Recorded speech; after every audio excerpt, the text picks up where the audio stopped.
none se erega Islam yemera ko nyuma y'ubuzima hari ubundi buzima. Yego. Irabyemera kandi ikemera n'urubanza. Urubanza rero rwo muri Islam rwo rutangira uriya munsi cyagihe bavuga ngo aheza ni mwijuru. Rwo muri Islam rwo rutangiye.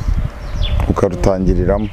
Kuhita uhura n'abamarayika nyine bakubaza ibyo wabagaho mu kwisi ngo bakimara kugutera umugongo bagenda. Usangamo marayika yicaye. Muki. Mumva.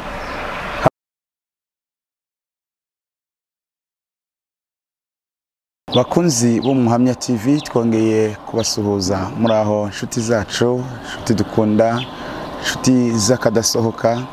Turabaramukije n'izina ry'Umwami wacu Yesu. Dusuhuje abanyarwanda bose, dusuhuje abantu bose mudukurikira muri hanze. Tubahaye ikaze nanone ku Muhamya TV nkuko imfura zisezeranyije ari naho zihurira. Tuba twabararikiye abakozi b'Imana bafite ijambo ry'Imana, abagabo guhamya Yesu, bafite ibihamya by'iby'Imana yakoze. Kuko kuri channel yacu yitwa Umuhamya TV turi abagabo guhamya iby'Imana yakoze. Hanyuma nge mwumva ko ijwi n'amashusho ni Emi, ni umunyamakuru umusesenguzi wanyu, kandi kuri kamera turi kumwe na Holly, niyo mpamvu mubona aya mashusho meza abageraho. Kandi imbere yanyu turi kumwe n'umukozi w'Imana mureba imbere yanyu, ni umubyeyi Imana yahamagaye, ni umubyeyi Imana yagiriye neza, murabona yambaye neza. Reka tumusabe adusuhuze mu izina rya Yesu. Uraho neza? Muraho. Yesu ashimwe. Ahimbaze. Kera harye twavuga ngo assalamu alaikum. Assalamu alaikum wa rahmatullahi wa barakatuh. Tugasubiza ngo wa alaikum salam. Wa alaikum salam, uri kuvuga nabi. Ubwo nagira ngo byivugire. Niyo mpamvu nge nagira ngo byivugire. Aha, tuguhaye rero ikaze Zura ku Muhamya TV. Turamenyeranye ngenda kuzi, ariko ku Muhamya TV n'ubwa mbere tukwakiriyeho. Abantu benshi bagiye batubwira ngo muzadutumirire umukozi w'Imana witwa Zura, tugezeho ijambo ry'Imana, tugezeho ubuhamya. None twaragushakishije, tugize umugisha, turakubona mu mirimo myinshi mwa mufite. Imana ishimwe ko tukubonye. Abagukurikiye ku Muhamya TV, reka tugusabe ubanze ubibwire birambuye. Turabasuhuje abakunzi b'Umuhamya TV. Mwarakoze kuntumira, mwarakoze kundarika.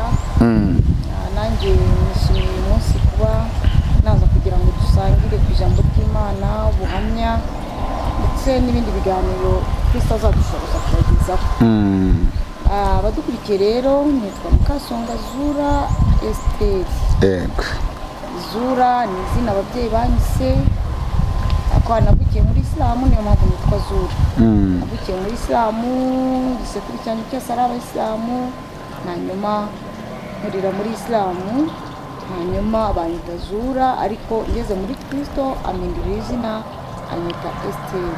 Umubyeyi rero w'abana 4, abahungu 2 n'abakobwa 2 n'umwuzukuru umwe. Afite umugabo umwe. Amen. Mbega umugisha tugize ku Muhamya TV, mbega abakunzi b'Umuhamya TV, mbega umugisha tugize ukomeye kubona umuntu Imana yahinduye amateka, umuntu wavukiye mu Gisilamu witwa Umuzawa, Muzali wa dini. Tukaba tugize umugisha wo kumwakira ku Muhamya TV. Ni umugisha ukomeye. Ndumva nanjye nkeneye kumva ukuntu Imana ishobora guhamagara umuntu ikamukura mu Basilamu. Uyu munsi akaba afite Bibiliya, adafite Korowani, atitandiye. Yo, Imana ishimwe cyane. Imana irabatura. Imana ihabwe icyubahiro. Reka nere gutinda, ahubwo munyemerere tumusengere, hanyuma atugezeho icyo Imana yamushyizeho ku mutima, kuko n'ibindi turakomeza kugenda tubyumviraho. Mana, turagushimiye mu izina rya Yesu. Tugushimiye kubw'umukozi wawe Zura Mukasonga tubashije kwakira hano ku Muhamya TV, kandi niwe wamuhagurukije uramubatura nk'uko abivuze, kugira ngo ahamye gukora kwawe, ahamye imirimo yawe. Turamwakiriye, umushyigikire mwanya wose agiye kumara imbere yacu atuganiriza, no kugeza soje. Urakoze abantu bazakurikirira iki kiganiro bose bazumvemo imbaraga zawe, bazabonema amaboko yawe akomeye, kandi mwami abatazaba bakuzi bazakumenye kuko uri Imana ishobora byose. Kubwawe Yesu dusabye twizeye, amen. Karibu sana Zura wacu. Amen. Mwakoze cyane kwakira ku Muhamya TV. Nakunze izina ryanyu. Burya umuhamya ni umuntu uza guhamya ibintu yiboneye. Amen. Ibintu yiboneye akabonesha amaso, noneho akaba umuhamya. Amen. N'abakristo ariko turi n'abahamya bo kuvuga icyo Kristo yakoze muri twebwe. Imana ishimwe. Niyo mpamvu rero tudatinze nyine urumva nkuko nababwiye ngo nitwa Zura, mvuka ahantu Nyanza Muganda muri mu nce z'Ibutare. Ahantu habaye Ubusilamu bwinshi cyane kuva habaho, kuko ngewe nzi neza ko mu mudugudu w'iwacu i Muganda mure nta mukristo wari utuyemo n'umwe. Kuko njye mbyibuka ko nyiri umwana mutoya bigeze kuhacisha ingurube, Abayisilamu bayitera amabuye irapfa. Ngo bayicishije mu mujyi mutagatifu, wari umujyi usa nkaho rwose babohoje w'Abayisilamu. Sinigeze rero menya Kristo. Nta nari guhurira nawe cyane ko n'ikigo twigagaho cyari ikigo cy'Abayisilamu. Ntabwo iyobokamana rya Kristo ryari rihari byinshi. Yego. Hanyuma rero mvuka papa wanjye n'igisekuru cy'iwacu bari mu bantu bazanye Ubusilamu mu Rwanda. Kuko sogokuru wacu yari yaravuye za Tanzania, araza ageze ino atura i Muganda mure, asanga abandi basaza nabo bari baravuye mu bihugu by'amahanga, i Bugande n'iki. Noneho hari uwo mugabo witwaga Mugande Amuri. Abantu bakajya bafite gusarira kwa Mugande Amuri, bahita bahita Muganda mure gutyo. Ese niyo niho byavuye ko abantu bavaga hirya no hino. Muri ubwo buryo rero igisekuru cy'iwacu ahubwo cyabyaraga abantu kibakura mu Bukristo kikabahindura Abayisilamu. Nasanze iwacu ari urugo runini rwuzuye abantu bagiye bahindura bakabahindura, bagiye babyara mu idini. Kuko muri Islam umuntu byaye mu idini aba ari umuntu ukomeye cyane, aba ari nk'umwana ushobotse wa muhana umunani. Ubwo rero guhera uwo munsi na mama wanjye yavukaga muri ako karwa, ariko we akaba umusomyi wa Korani cyane kurenza papa. Mama yari yarasomye Korani agakunda ko n'abana be rero twese twiga Korani. Nta mwana w'iwacu utarigeze yiga Korani ngo arangize Korani yose. Iyo wigaga igitabo cya mbere cyitwa Juzama, igitabo cya mbere nakirangije ngiye mu mwaka wa mbere, kuko niyo Gabrienne twigaga igitabo 30 mbirangiza nangije umwaka wa 8. Byabaga ari umunsi mukuru ko iyo warangizaga Korani yose bategaga imiceri bagasoma iduwa ukabuhesheje niwangijemo. Ntago rero nize Korani numva Kristo azampamagara. Kuko ndashima Imana ko muri icyo gihe yemeye yuko niga Korani kuko igiye kugira umumaro mu gihe nk'iki. Imana ishimwe. Kandi yangiriye umumaro kuko niyo Kristo yihishuriyemo. Ntabwo nari kumenya Kristo ntamumenye muri Korani kuko nta muntu wari kuza kumbwiriza. Shima Imana rero yuko naje kuba umukobwa w'inkumi nzi Kigali. Umugabo wanjye yitwa Abdul, ni umunyabiryogo. Nashatse mu biryogo hariya, mashaka umugabo w'Umuyisilamu. Byari byiza. Byari byiza. Umwana akuriye mu idini, noneho nshatse i Kigali mu biryogo. Byari Ubusilamu gusa. Numvaga Kristo nta hantu yanyura nyine. Nta nubwo ariko nanabakundaga. Nakundaga Abakristo. Urabona nakundaga Abakatolike n'iki, ariko abarokore abaziraga cyane. Kubera iki? Kuko nabonaga ari abantu bafite ibikabyo, ari abantu mbese bona wenda Abakatolike umwe, ariko abarokore nabonaga ari abantu bafite ibikabyo ukuntu. Kuko umugabo wanjye yagiye twese gutura imbere ya ADPR mu Nyakabanda. Umugabo wanjye naho bakajya bakubita ingoma yatwibatura mu gitondo. Umugabo wanjye akambwira ati Mana yanjye, ati ibi bintu uko biba byatujemye turi abantu, Imana biba byayijemye bingana iki? urumva nyine ntabwo twabakundaga pe kuko ni ikintu twe twarakuriye mu Buyisilamu ariko batubwira bati muramenye mujye mwirinda abakafiri tukabaho natwe nyine twumva twirinze abakafiri nyine. Si ubwo abakafiri ni bantu ikizo? Abakafiri ni abakristo, ni abantu bose bavuga ko Yesu ari umwana w'Imana. Nibo bakafiri. Ubu ni umukafiri. Ubu nawe wabaye we? Ubu nawe nabaye we. Kafirin. Kafiruna kuko hari sura muri Korani ivuga ngo kul ya ayyuhal kafirun. Ni sura Muhammad yaravugaga ngo babwire Marayika Jibril yabwiraga Muhammad nyine. Cyangwa se Gabriel yaramubwira ngo kul ya ayyuhal kafirun, ngo yemwe mwabakafiri, ngo mubwira abo bakafiri ngo ibyo musenga sibyo nsenga. La a'budu ma ta'budun wala antum 'abidun ma a'budu. Ibyo musenga sibyo nsenga, n'ibyo nsenga sibyo musenga. Urumva? Birasobanutse. Niyo mpamvu rero sinjya ngira ubwoba habe na butoya kuba navuga yuko Imana basenga Abayisilamu atari basenga. Ko mbikura muri iyi sura yavuze ngo mwebwe muvuga ko Imana yabyaye babwire abo bakafiri nibangikanya Imana. Ibyo musenga ntabwo ari byo sibyo nsenga. Iyo ni aya Korani. Ubwo ni aya ya kangahe? Sibyo musenga ni sura 96. Ibyo nsenga sibyo musenga. Urumva rero no kuvuga ngo sitwe turuka rwose. Niyo mpamvu rero iyo batwisa abakafiri ubwabo babagaragaza nyine babandi basenga uko tudasenga. Ko twe duhamya turabahamenya nkuko TV yacu yitwa turabahamya bo guhamya Kristo ko ari umwana we. Haleluya, haleluya. Nicyo twahamagariye. Imana ishimwe cyane. Rero ibyo batwita byose twe tuzi ko turi abana bisumba byose. Imana ishimwe. Kandi ibyo twabigizwe n'amaraso ya Kristo. Haleluya. Rero nishimwe rihishwe benshi. Nishimwe rihishwe benshi. Kandi nishimye Imana ko yampamagaye. Imana ishimwe. Nishimye Imana ko yampamagaye, nishimwe rikomeye guhamagarwa n'Imana, ugatoranywa n'Imana, ikakwihishurira, ikakubwira amagambo, amabanga y'ibwami. Si ikintu cyoroshye. Gusa icyo Dawidi yavuze muri Zaburi 65:5 ngo ahirwa umuntu w'Iteka atoranya. Haleluya. Ngo yamara kumutoranya ngo akamwiyegereza, ngo kandi yamara no kumwiyegereza ngo akamushyira mu bikari by'Uwiteka. Imana ishimwe. Bivuze ngo nawe uyu munsi Zura ni umunyamahirwe. Haleluya. Impamvu nitwe Esther. Umugore watoranyijwe mu bagore benshi. Haleluya. Bivuge rero ngo Imana yanunze inkoni intoranya mu bagore mu buryo harimo abagore beza. Yego. Bagenda bagayagaya kabisa ku buryo wamureba ukavuga turi namutoranya.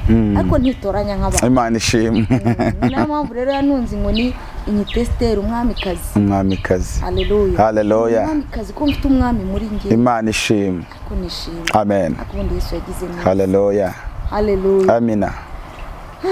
Abarimo kutwumva rero Yesu twamuvuga araryoshye, iyo tutangiye kumuvuga twabura uko tumuvuga, ariko shima Imana yampamagaye. Kabwanjye ntabwo arahamagarwa. Niyo mpamvu navuze ngo mushimye Imana itoranya uko ishaka. Cyane. Urimo kubyumva mukozi w'Imana? Ndi kubyumva. Uri kumva igitondo kimwe byose uvuga ati uri Imana, uri Imana, uri Imana, uri Imana, uri Imana, uri Imana. Noneho undi nawe akabahagaze hari Allahu Akbar. Imana iratoranya. Ibaze kugira ngo Imana igutoranye wana n'umuntu ariko ikaza ikagutoranya. Mu Busilamu wamazemo igihe kingana ikizuba? Nabuvukiyemo maze imyaka 14 mu gakiza, kandi mfite imyaka 46. 46. Ngo rero umva abarimo kutwumva babibari. Ariko mu Busilamu nabuvukiyemo. Ngo rero nshima Imana ko yampamagaye, ko nahamagawe 2008 ari mu kwa 4 20 saa 5. Ni sawa warayifashe? Sinshaka kwibagirwa igihe umwami wanjye yagiriye muri njye. Yinjiriye muri. Shima Imana nize korani rero maze kwiga korani. bivuze ko muri Isilamu wamazemo imyaka 30 cyane. kuva wava 30 se ni ibiri. kumva ni myinshi ko nari imbyaye kabiri. Imana iguhamagara. Aha, ubaye mu Isilamu se mu idini ya Isilamu tutaraharenga ngo tugere wenda kuko Imana yaguhamagaye.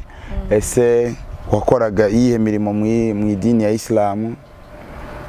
Idini ya Isilamu rero abagore ntago bavuga imbere y'abagabo. Birabujijwe. Nize korani nyiga nkiri mu cyaro nyine nyiri Nyanza, tuyiga ariko tutarega kwishyira mu mategeko muri al-tajwid. Kuko byandi bya kera nyine wasomaga korani nabi, auzubillahi minashaytani raje mu Kinyarwanda. Tugeze ino rero dusanga hari abana bavuye kwiga za Arabia Saudite, urumva bavuye kwiga bagiye bavuye impande zose ariko bize korani y'umwimerere. Niba ngombwa rero yuko abo bashe bagenda kutwigisha gushyira korani mu mategeko tukayisoma neza nk'uko iri. Hanyuma ngeze rero ni Kigali nibyo nihuguye, ndangije kwihugura ibyo nabaye mwarimu ariko nigishaga abana ku musigiti wa Tawfike, ariko nkaba n'umudawati umuvugabutumwa muri Islam.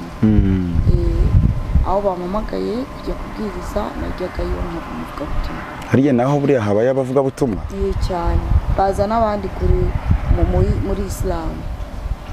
Aribyo bita dawa. Uri umudawati nyine uri umuvugabutumwa umugore utanga ubutumwa nyine. Umudawa n'umugore. Umudawati kaba umugore. Hanyuma se abantu badukurikiye ku Muhamya TV bari kumva ngo nize ngo korowani, ubundi korowani ni iki? Ndabona mu biganza byawe hari igitabo ufite. Yaba ari icyo korowani cyangwa se hari indi korowani? Iyi ni Bibiliya. Ariko korowani igitabo cyahawe intumwa Muhammad. Akira twahitaga tuvuga ngo sallallahu alaihi wasallam. Imana imuhe amahoro n'imigisha. Imana imuhe amahoro n'imigisha. Icyo gitabo yagihawe kubera yuko yarahamagawe kugira ngo abwirize abantu, ngo nimo kubitubwira nyine nka religion yabo. Abwiriza abantu ku isi hose kuko bavuga ko ariyo ntumwa yatumwe ku isi hose. Bakavuga ko Yesu we yatumwe ku miryango 12 y'Abisirayeli akagarukira. Yego. Noneho hakaza indi ntumwa isozereza izindi ntumwa yaje nyuma ya Yesu mu myaka 620, hashize imyaka 622. Urumva aza nyine avuga ngo Imana yamubonekeye. Ubwo ndimo kukubwira korowani icyo ari cyo bitandukanye na Bibiliya. Yego. Umunsi umwe ngo ari mu buvumo bwitwa Hira. Urumva abarimo kudukurikira banze wumve ko korowani na Bibiliya nta hantu byahurira. Impamvu bitahura kubera yuko n'ababihawe si bamwe. Yego. Ntibanaturuka hamwe. Yego. Ntibateze no kuzaturuka hamwe. Nibyo. Kuko Ishimayeli aturuka kuri Hagari. Yego. Kuri Yanshoreke Abraham. Yego. Hanyuma Isaka ariho hari ibi. Urumva agakomoka kuri Sara. Kandi Isaka Imana yari yaramuvuzeho. Ivuga ko ari umwana w'isezerano uzakomoka mu rukiryi rwa Aburahamu cyane. Amen. Hanyuma Hagari nawe yaraje gutyo nyine ari umuja. Urabyibuka izo nkuru. Sarayi araza amushyingira Aburahamu, ariko yibaza yuko umwana Isaka ashobora kuzava muri Hagari. Byari gushoboka yabyaye Ishimayeli. Nko gufata ikibazo ukagicengeza mu masezerano. Ubwo rero ikibazo cyabyaye ikindi kibazo. Nibyo. Ishimayeli reka tubirebe muri Bibiliya kugira ngo mbashe gusobanura korowani na Bibiliya. Yego. Tureka dusome mu Ntangiriro 16 umurongo wa 10 guhera ku 9. Turaza kumenya Ishimayeli ninde uko mukwaho na Muhammad. Yego. Nicyo nshaka kuvuga. Yego. Ese Ishimayeli ninde? Ishimayeli akomokaho na Muhammad. ubwo ni naho hava Korani nyine. hari n'abatari babizi cyane ni benshi. Akimana ishimwe ko turi abagabo bo guhamya ibya Yesu. Ishimayeli akomoka kuri Muhammad. Muhammad niwe wazanye Korani. Ariko reka turebe isezerano bafite muri Bibiliya. Yego. Kuko Bibiliya ivuga ibintu byose. Ibavugaho iki? Ese iri sezerano rya Ishimayeli ni isezerano koko cyangwa si ryo? Abadukurikiye mu mbabare muri teka amatwi muraza kumbwira nimba ari isezerano cyangwa atari ryo. Nawe uri isesengurira ariko nawe uze kumbwira. Nanjye ndakubwira nk'umusesenguzi. Yego. Twagiye 12. Ni itangiro kangahe? Itangiro 16 duhere ku murongo wa 9. Yego. Marayika w'Uwiteka aramubwira ati subira kwa nyokobuja wemere ibyo akugirira. Marayika w'Uwiteka arongera aramubwira ati nzagwiza cyane urubyaro rwawe rwe kubarika. Marayika w'Uwiteka arongera aramubwira ati dore uratwite uzabyara umuhungu uzamwita Ishimayeli. Niyo nkomoko ya Muhammad. Kuko Uwiteka yumvise kubabazwa kwawe. Yasubiramo ako kantu avuga ngo iki? Dore uratwite uzabyara umuhungu uzamwita Ishimayeli. Ngo kuko Uwiteka yumvise kubabazwa kwawe. 12 no ruzingiye. Hagati y'abantu inde? Hagati y'abantu ninde nimo kuvuga ubwo ni Ishimayeli. Hagati y'abantu ubwo ni isezerano. Niho riri. Hagati y'abantu azamera nk'imparage. Azagira undi muntu wese umubisha we. N'abandi bose bazamugira umubisha wabo. Azatura imbere ya bene se bose. Yesu mwene Dawidi. Ni isezerano. Tuvuga urugero ngezura ndatwite. Yego. Ngiye gusenga ko dusenga Imana ivuga. Imana ikabatu umwana uvuze utwite. Hagati y'abantu azamera nk'imparage. Ntago azamera nk'umuntu, azamera nk'imparage. Azagira umuntu wese umubisha we. Umuntu wese azaba umubisha. Undi nawe amugira umubisha we. Nasenga kugeza n'ibyaye. Imana ikabihindura. Yabihindura da. Uwo so yaba ari umwana. Cyangwa akavamo. Kugira ngo utwite umwana umuntu wese ajya amureba amugira umubisha. Nawe nareba umuntu amugira umubisha. Ndumva rero ngiye atari isezerano. Ntago ari byo. Ahubwo ni ikibazo. Ni ikibazo. Cyangwa se ikigeragezo. Ariko byari ngombwa. Abrahamu Imana imubwira ngo uva muri Uriya Bakalidaya. Yamuhaye amasezerano akomeye. Itangiro 12. Itangiro 12. Aramubwira ngo uva muri Uriya Bakalidaya. Aramubwira ngo nzaguha umugisha. Togeza izina ryawe. Uzakuvuga nzamuha. Uzasabira umugisha nzamuha. Nzogeza izina ryawe. Muri we ni w'amahanga yose azahererwa umugisha. Imana ishimwe. Na Abrahamu Imana yari yabibwiye Sarayi ntiyarahari. Urumva Sarayi rero gufata ikibazo cy'umuja uvuye muri Egiputa Hagari akagicomeka mu masezerano. Ntago cyavamo igisubizo ahubwo kibyara ikindi kibazo. Yego. Ikibazo gicometse mu masezerano kibyara ikindi kibazo. Yego. Ubwo niyo nkomoko. Niyo nkomoko ya Muhammad. Kuko Hagari Ishimayeli akomokaho n'imiryango 12. Nawe se? Ndi cyane biri hano reka tubasomere. Biri mu tangira 25. Tangira 25. Kabantu bakeneye kwiga ijambo ry'Imana. Ijambo ry'Imana. Abrahamu arongora undi oya. Aba ni abandi bana banuza ariko reka nabo tubasomere ko nabo bavindimwe na Isaka. Yego. Abrahamu arongora undi mugore witwa Ketura babyarana Zimurani na Yokishani na Medani na Midiyani na Ishbaki na Shubu. Yokishani yabyaye Sheba na Dedani. Bene Dedani ni Abashuri n'Abaterushi n'Abaleyumi. Bene Midani ni Efa na Eferi na Henoki na Abida na Eruda. Abo bose ni urubyaro rwa Ketura. Abrahamu yahaye Isaka ibye byose ariko abana b'inshoreke Abrahamu yari afite abaha impano akiriho arabohereza ngo batandukane na Isaka umwana we. Bagenda berekeye iburasirazuba bajya mu gihugu cy'iburasirazuba. Sibyo? Yego. Urubyaro rwa Ishimayeli ruri kuri 12:25. Akabanguru ni rwo byinshi ariko turabibararikiye kugira ngo muzakurikire ikiganiro kizakurikiraho kugira ngo mwumve ese koko Yesu muri Korani aravugwa